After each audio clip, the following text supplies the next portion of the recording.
कहते हैं जितना नाम होता है उसमें से थोड़ा सा बदनाम होता है। वही थोड़ा सा बदनाम करने के लिए सम्राट अशोक को लेकर एक बात बहुत ही ज्यादा सर्कुलेट होती है कि सम्राट अशोक ने सिंहासन पाने के लिए अपने 99 भाइयों को मरवा दिया था। इस बात में कितनी सच्चाई है आज यही मापने की कोशिश करेंगे। कुछ श्रीलंकाई बौद्ध ग्रंथ जैसे महावंश और दीपवंश में बताया गया है कि सम्राट अशोक ने अपने सिंहासन पाने के लिए अपने 99 भाइयों को मरवा दिया था, केवल अपने छोटे भाई तिष्य को छोड़कर। इसके अलावा कुछ थोड़े बहुत बौद्धिस्ट स्क्रिप्चर जैसे अशोकावदान में बताया गया है कि सम्राट अशोक ने चक्रवर्ती सम्राट बनने के लिए अपने भाइयों का भी खून बहाया था। लेकिन इनमें से बहुत सारे इतिहासकारों का मानना है कि सम्राट अशोक ने अपने भाइयों का नहीं बल्कि अपने गद्दी के दावेदारों को मार भगाया था, और ये बात कहीं ना कहीं सत्य भी है। पहले के समय में अपने राइवल्स को हटाकर गद्दी पानी होती थी, और आपके राइवल्स आपके चचेरे ममेरे फुफेरे भाई, सेनापतियों के बच्चे, राजमंत्रियों के बच्चे हो सकते थे। इसके अलावा एक राजा पहले के समय में बहुत सारी रानियां रखता था।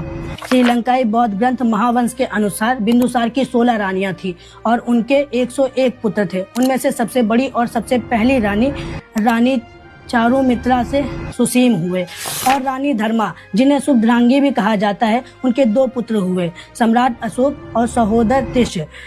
सुसीम ज्येष्ठ पुत्र थे, इसीलिए वो गद्दी के हकदार थे। लेकिन एक कहानी से पूरा पासा पलट गया। एक बार गांधार की राजधानी तक्षशिला में एक विद्रोह हुआ। उस विद्रोह को शांत करने के लिए सुसीम को भेजा गया, लेकिन सुसीम वो विद्रोह दबाने में नाकाम रहा, और फिर उसी काम को करने के लिए सम्राट अशोक को भेजा गया, और सम्राट अशोक ने वो विद्रोह शांत कर दिया, जिससे सम्राट अशोक की लोकप्रियता साम्राज्य में बढ़ गई और प्रजा एक प्रतिभाशाली राजकुमार को अपना राजा बनाना चाहती थी। यही बात सुसीम को बहुत ही ज्यादा चुभी, जिससे सुसीम के अंदर सम्राट अशोक के प्रति घृणा उभर आई, और फिर 272 बीसीई में बिंदुसार की मृत्यु हो गई, जिससे सिंहासन के लिए सुसीम और अन्य भाइयों से सम्राट अशोक के बीच विद्रोह हुआ, और ये विद्रोह टोटल 4 साल चला।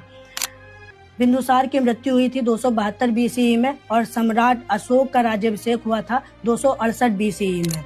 इन 4 साल का अंतर बताता है कि सिंहासन के लिए बहुत ज्यादा संघर्ष हुआ है। सुसीम के मारने का प्रमाण कहीं पर भी और किसी भी शिलालेख पर नहीं मिलता है, और सम्राट अशोक के सहोदर तिष्य पहले ही दरबार छोड़कर एक भिक्षु हो गए थे, और फिर बाद में अरहंत हो गए थे।